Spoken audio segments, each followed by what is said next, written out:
Hi, my name is Rebecca, and I'm going to be doing my video this week based off of Chapter 2 from our Media Ethics at Work book. So basically, the chapter outlines that there's a specific order and predictable order to how everybody develops their moral compass or their moral development. And the first stage is the early or simple stage of moral development, and it basically talks about how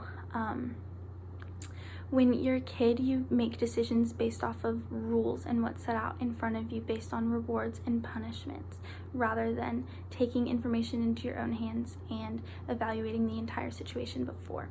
So then the second stage is the conventional stage, and that's where most people operate most of the time. It's a little bit more sophisticated, where you can take information from your peers and from the rules set forth in front of you and kind of read the room, you could say. It talked a lot about just like your demeanor in certain situations, like if you're at a library, you know not to scream, and situations like that. So then the third, or the later or more sophisticated decision-making stage is where you can take everything into account and kind of look at the rules and things set out from your peers and look at the entire situation about how certain decisions that you can make can cause harm, and trying to make the best decision for everybody and removing yourself from the situation before you make that decision, so that you can do things for the greater whole rather than for yourself and with your own bias.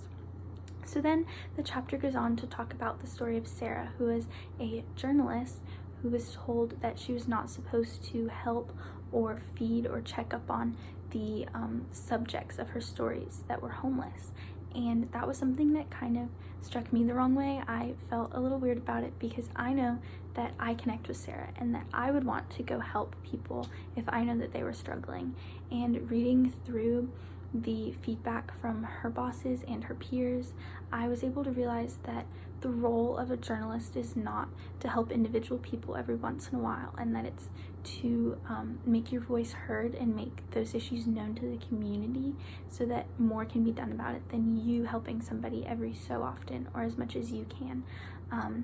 And so that was something that